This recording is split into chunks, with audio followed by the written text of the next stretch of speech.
Hi ladies, how are you doing today? Just give me a quick second while I get set up today.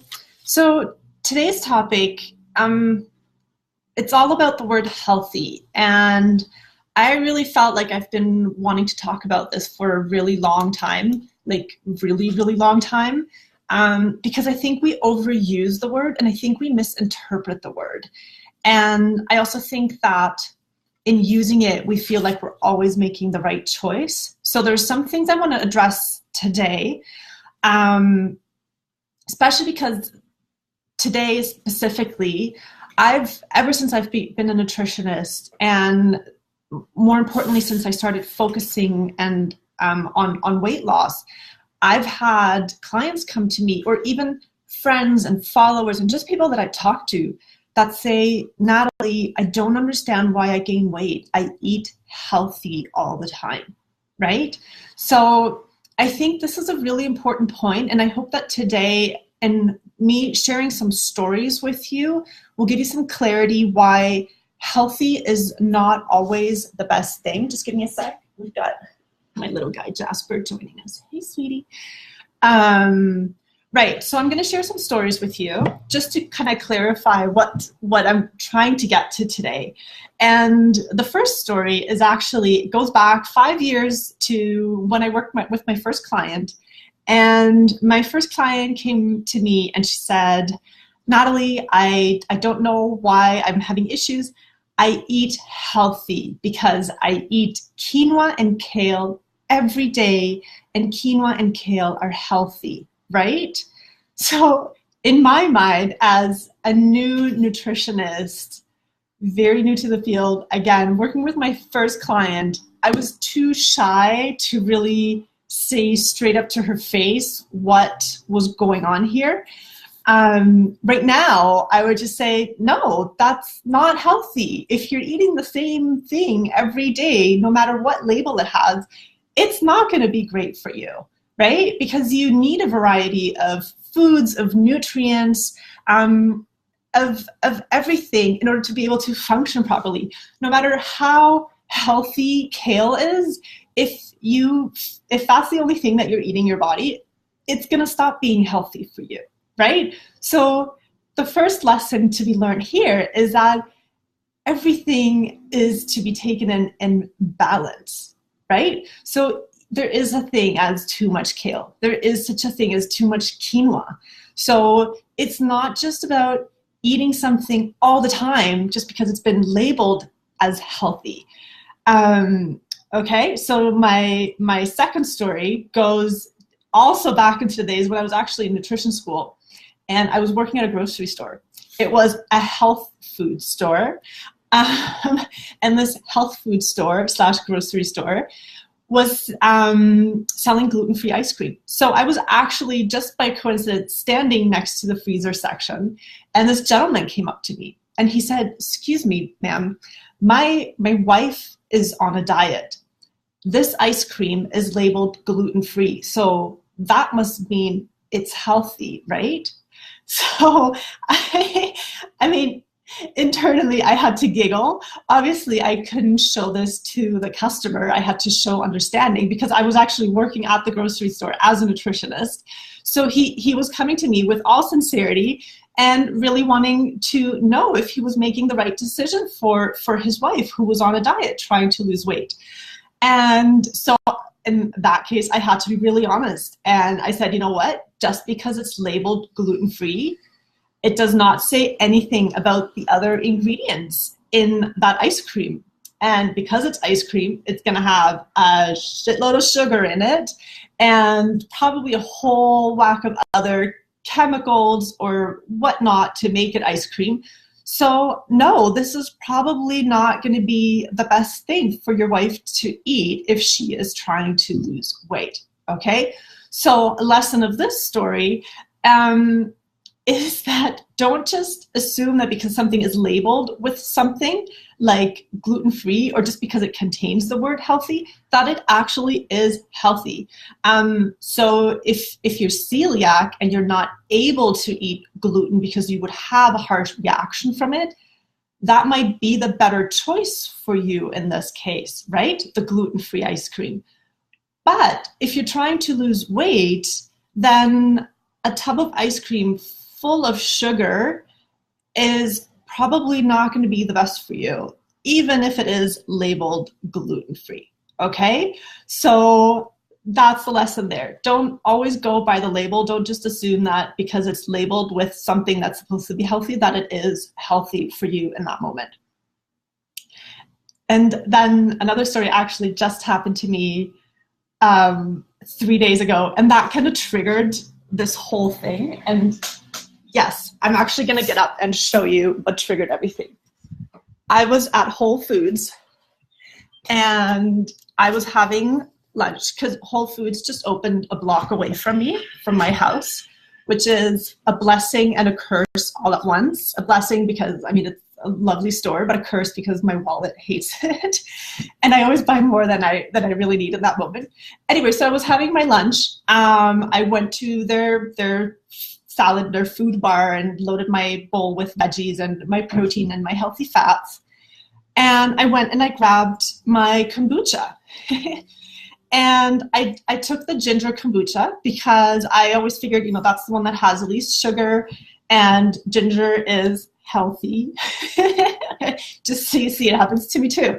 And so I'm sitting in their cafe, and I'm eating my lunch, and I took a sip off the kombucha, and then I was like, oh, I wonder how much sugar this has.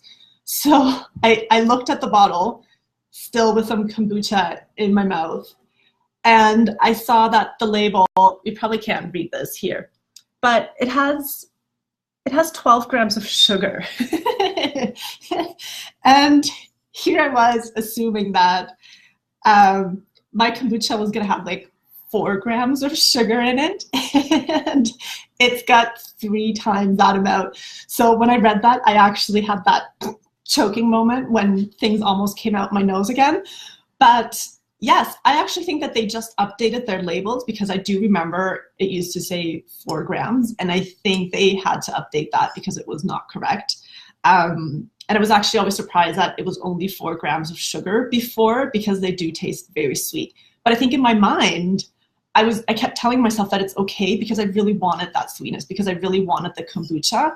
And I would tell myself that that's the one to go for because it has the lowest amount of sugar, even though it tastes really sweet, right? So in my mind, I was justifying drinking that all the time too.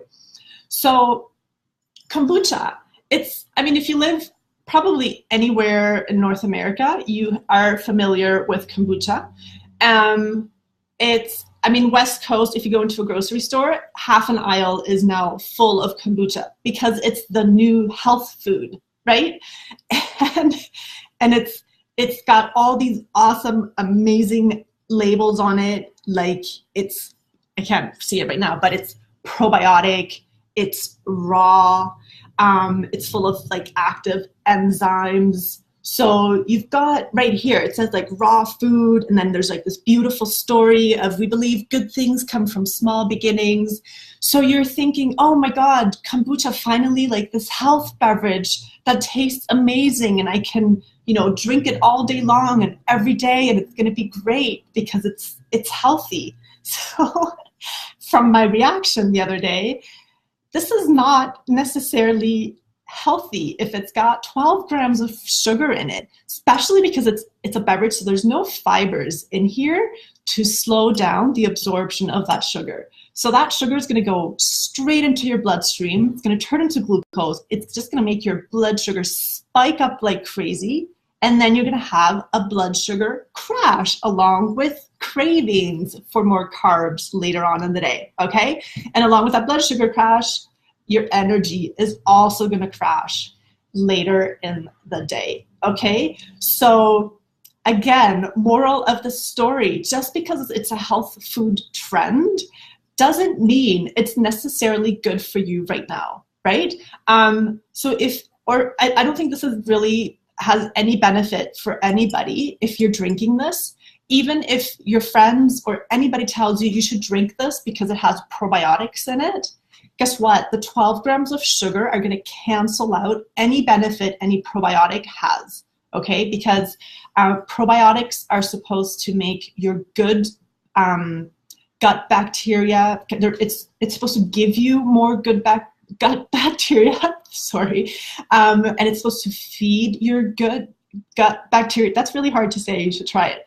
But if you're adding 12 grams of sugar, and some of these have 22 grams of sugar in them, okay? And just to give you an idea, so every 1 teaspoon or 4 grams of sugar equal 1 teaspoon, okay? So my kombucha with the 12 grams of sugar, there's actually 3 teaspoons of sugar in here, okay? If you're buying the kombucha with 22 or some other crazy number of sugar in it, now I gotta do the math, that's 5 or more teaspoons of sugar in a supposed health food beverage. Okay, so then really think again, is this really healthy, or is somebody really taking advantage of us because they charge like $4 or $5 of a bottle for essentially sugar water? Okay, kombucha, and I just want to get this straight, I make kombucha sometimes. I make kombucha at home, and there's a lot of people that make kombucha at home.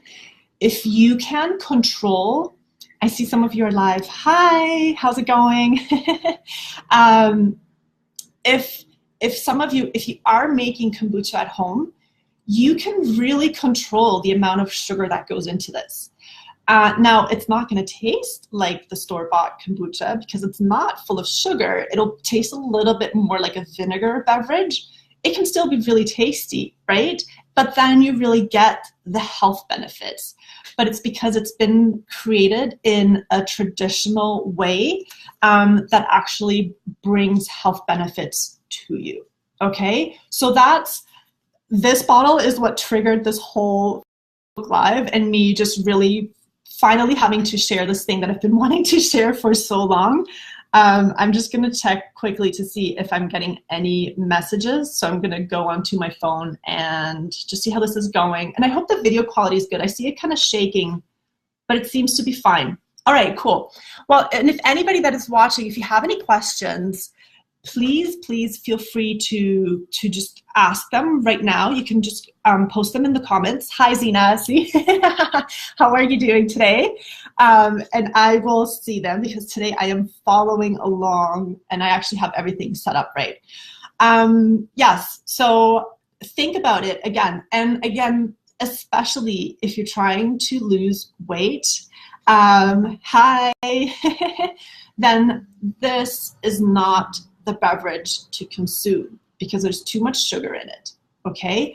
I know I'm like your buzzkill. You're gonna hate me because I'm gonna just say like, this is not always great for you. So don't drink the whole bottle, just drink a little bit, right? And mix it with foods so that the sugar is not always directly absorbed into your bloodstream. But if you're drinking it while consuming a meal, then that liquid can also be mixed with the food and it'll prevent the blood sugar spike, okay? And that would be kind of the ideal way of doing it. But yes, really just drink a little bit of it for the satisfaction of the taste and because it's fizzy and sometimes we crave fizzy drinks. So yeah, that would be my tip for you because I'm always a believer that nothing should really be off limits either. It's just knowing how to eat it and eating it in balance, even kale and quinoa. Okay, and then I have another story. So today is my story day because I'm finally getting rid of all these things that I've been accumulating over the years. I think a year ago I did a 5-day sugar-free challenge with everybody that was signed up to my newsletter. I don't know if I had a Facebook group back then, but anyway, I did a 5-day sugar-free challenge. And within this 5-day sugar-free challenge, I met up with a friend after work. We were going to go watch the sunset. Yes, Zena, sorry. Now I just see your comment. So plain club soda is great if you love club soda. I always love adding a squeeze of a little bit of lemon juice to that. Also, you can, I know you guys are going to think I'm really weird. I love adding apple cider vinegar, even if it's just like a little tiny bit, like a tablespoon or 2 on my crazy days, to my water. because I'm so tired. I'm super tired of drinking water all the time, and I don't like the flavor of North Vancouver's water. So I always add a little bit of apple cider vinegar to that, and it just helps kind of switch up the flavors. You can also, what you can see in a lot of restaurants right now, again, this might be super West Coasty, so I don't know if this is happening everywhere, but adding herbs or even spices like cinnamon. If you buy a cinnamon stick and you just put that into your water and you just let it sit there, the flavor of cinnamon actually comes through the water. So that's actually really nice, because cinnamon also always has a bit of a sweeter undertone. And most people love cinnamon, so that's kind of a nice way of going about it. And you can add mint leaves, right? And if you put some mint leaves on a wet, if your hand is wet, just put some mint leaves on it, and then you just take your other hand and you smack it really quickly like this. It'll make the cells of the mint plant pop, and all that mintiness is going to come out. So you just take those leaves and put them in water, and that mintiness is going to come into your water and diffuse it, okay? And then to that, you can add even a little bit more water, not water, lemon juice, and just kind of make it a little bit more flavorful, okay? So, but yeah, water is the thing that's going to make us hydrated. I think one time I posted that my favorite beverage right now that I have once in a while, it's not like I hydrate through that, but if I feel like something fizzy, I'm drinking Zevia. And Zevia is a ginger ale that's sweetened with stevia, right? So you have a no-calorie drink, basically, with no sugar added, but it's super sweet. And stevia is a natural sweetener. Again, it's been super processed, and it's not necessarily healthy if you eat it all the time, everything in balance, but it's kind of those things that sometimes you just want a treat, right? So, and stevia, I think, is one of the better sweeteners out there, because it's no calorie and it's natural, and so far they've said it doesn't affect your blood sugar. But yes, so that's kind of one. I'm sure you can find this in many places, because I see Zevia in many of the bigger stores, and you can get a 6-pack of cans for about like $5.99. So I know it's still a bit more expensive than your average soda or pop, but it's still really affordable, and it does make a nice treat, especially in the summer, or to take with you. Just always keep it cold in the fridge. Okay, so yes. I was right in the middle of telling you my last story of when I was in the middle of the sugar-free challenge, and I met up with a friend after work because we were going to discuss working together, doing a collaboration of some sort. And we were going to go and so we went to this organic cafe, like this organic juice bar, right? Because that's healthy. So you just kind of assume if you go to this organic juice bar, everything that you purchase in there, that you eat in there, even though it's super overpriced, it's going to be healthy for you, right? So here I am. We were going to continue our conversation by the beach, because we're lucky enough to live really close to the beach, everybody here in North Vancouver or in Vancouver, and watch the sunset. So I thought, you know what, I'm going to get hungry. So we're at this organic juice bar, and I was just going to buy a salad to go. Okay, or one of those, like, it wasn't just a salad, but it was one of those things where it has some greens and some grains and some protein in it. So I got that, paid like $16, $18 for it, because it's organic and healthy. And I felt really good, because I thought, cool, I'm still within my, I'm doing the sugar-free challenge, so it was worth it for me to be able to stay within the rules of the no sugar during those days, which was really important for me, because I was doing this with all my followers and clients, etc. And then we get to the park by the beach to watch the sunset. And I add the dressing to the salad, and I shake it all up, and I go and I eat it. And the thing is full of sugar, right? So here I am trusting this like organic juice bar to give me all the good stuff, because they're overpriced and they're organic.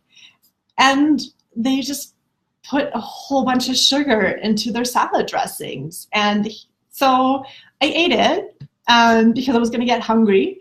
And I don't like getting hungry, but I basically didn't really stay away from sugar doing my 5 days sugar-free challenge. But again, it's one of those things that we just really trust those labels, and we trust the places that we go to give us the food that we think is always right? Like you go into Whole Foods, and in a way we're more likely to think that everything in Whole Foods is healthy, or maybe even the farmer's market, because it's made like handmade in small batches and it has to be healthier, and then I can eat it without a problem. But then I have all these women coming to me saying, Natalie, I eat healthy, but I'm having so much trouble losing weight, or I keep putting on weight even though I am eating healthy, right?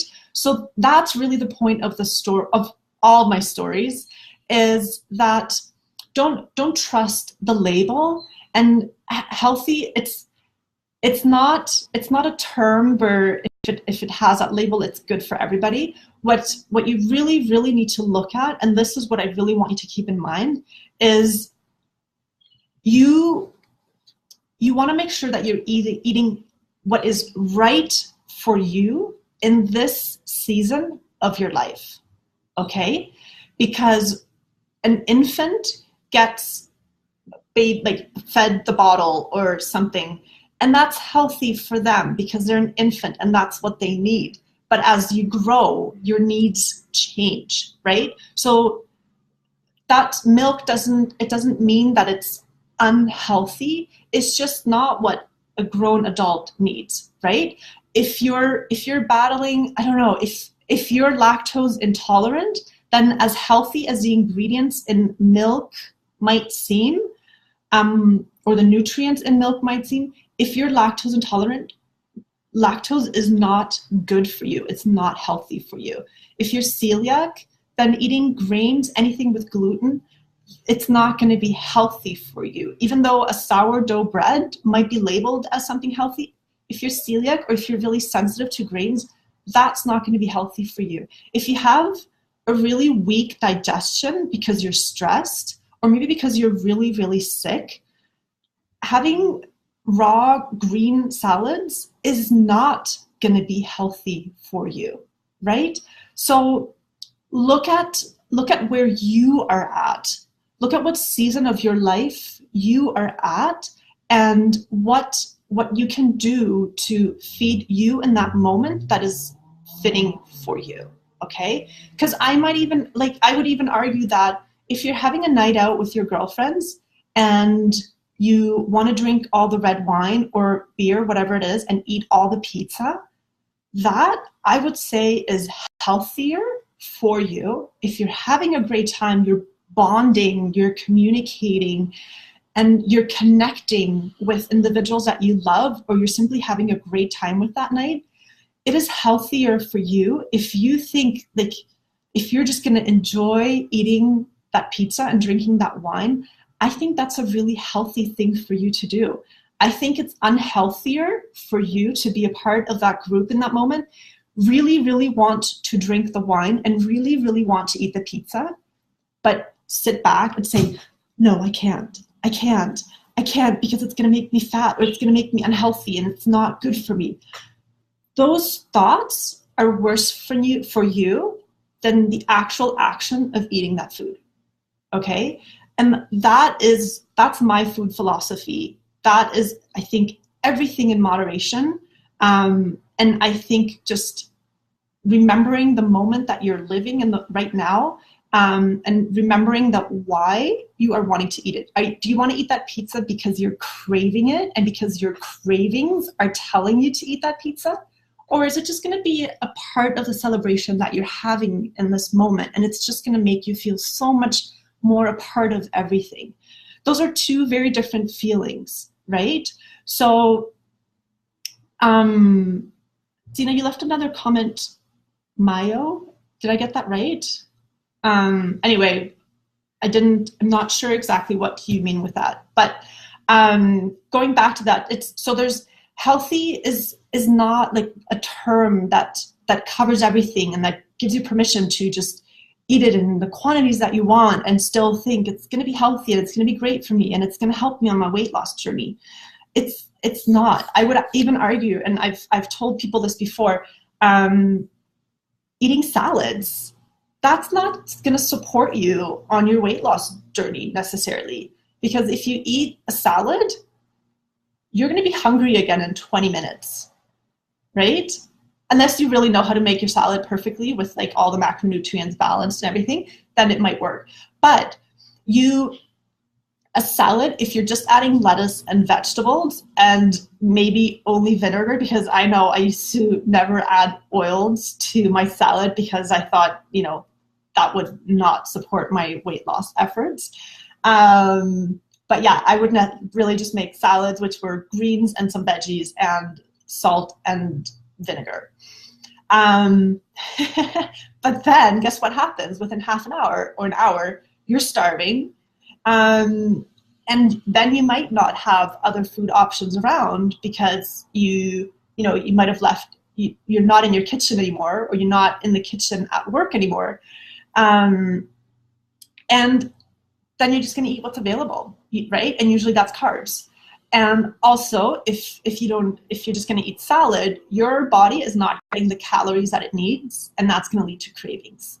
Okay, so again, salads, sure, they're healthy because they have a lot of veggies, but are they serving you in that moment, right? Because your journey to weight loss shouldn't just be like, oh, I'm not going to eat anything. No, you just have to eat the right foods. And the most important thing that you need to focus on when you want to lose weight, the most important thing that you need to focus on right now in this season of your life is to balance your blood sugar, okay?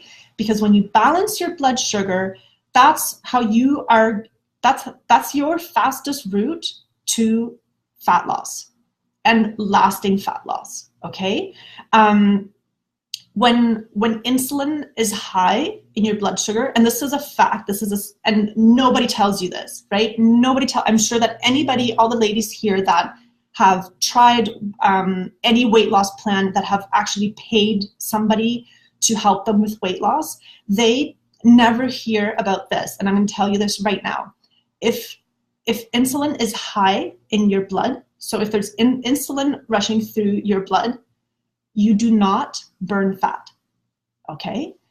So that's one thing that I want. That's why balancing your blood sugar, maintaining steady blood sugar, and avoiding blood sugar spikes is so important, because when insulin is high in your blood, you do not burn fat, okay?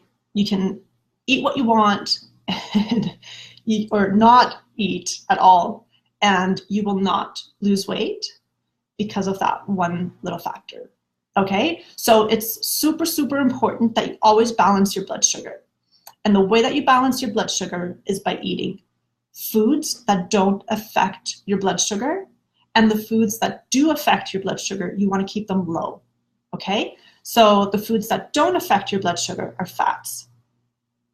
And protein only affects your blood sugar a little bit, and carbohydrates always affect your blood sugar. Now, we're not going to demonize all carbohydrates, because vegetables are also carbohydrates. So even your bushel of kale is gonna, sorry, now I'm reading the comment from Zena. Water enhancer, no.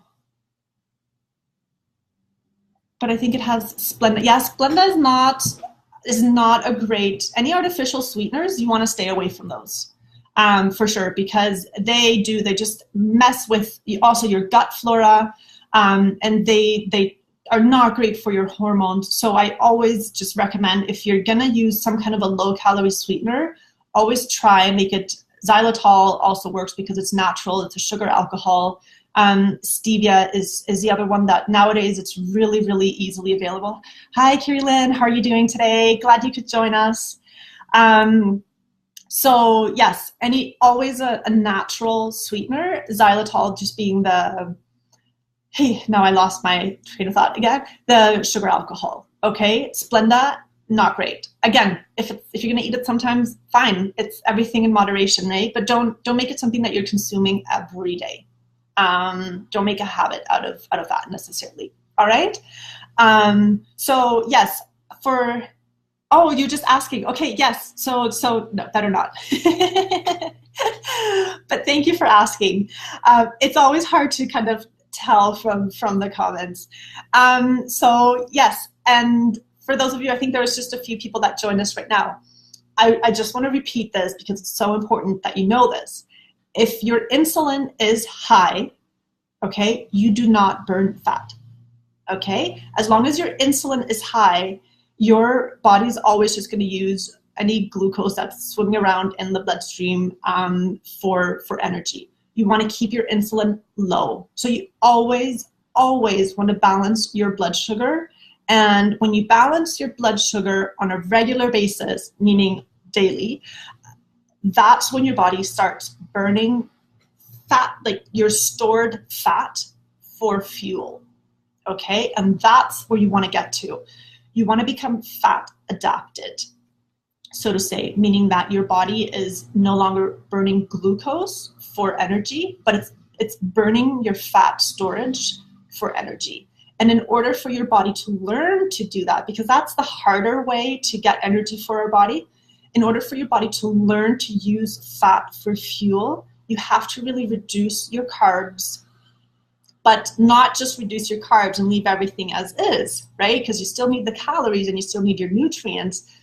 So you need to reduce your carbs, but you need to up your fats in order to make up for the loss of calories that you're not getting from your carbs. You need to up your fats. You need to always eat proteins because proteins are essential, but you need to eat a moderate amount of proteins. And you want to keep your carbs low. So I don't promote the keto diet, which is like no carbs at all, because I truly am a believer of everything in moderation. So it is just about going low carb. Okay. So Carla, hi, thank you for posting your question too. What does vinegar and warm water do? Does it help with weight loss? Is it okay to take in the morning and evening? Carla, you probably don't know me really well yet. I live off of warm water and vinegar, okay? And I drink it in the morning, I drink it in the evening, and I drink it all day long when I am working from home. So I love it. Is it good for weight loss? Let's just put it this way. I'm always afraid of saying yes, because if you only change this, if you only add warm water and vinegar and not change anything else, no, it's not going to help you lose weight. Okay? So like making the actual change in the diet is going to be 80% of everything. And these things like adding warm water with vinegar in it is one of the things that can help boost your efforts, okay? Specifically because it can help reduce inflammation in the body. And inflammation is a really, really big contributor as well to weight gain. So by keeping inflammation low, you can help the process of, or you will help the process of weight loss. So drinking the water with vinegar can contribute to that. And it helps reduce inflammation because it really helps digestion, okay?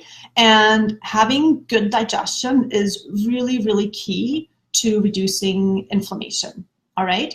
And so yes, I always drink it before meals. It's really great because it just gets your stomach juices going. It activates your digestive enzymes, and it just makes your body ready to consume all the foods. And the other thing that apple cider vinegar does is that it reduces, or it increases the pH in your body. So it's alkaline, right? Ooh, my computer battery is low. So it's alkaline. And having an alkaline body also helps reduce inflammation in the body, okay? So those are the steps in which warm water with vinegar, I can't speak today, can help you. But again, it's not going to be the magic bullet, the key to everything that's suddenly going to make you lose 10 pounds. Okay, it's a great add-on, and I honestly, I love it. So if that's something that you want to do, and here's my tip. So Zena, this is one of your questions too.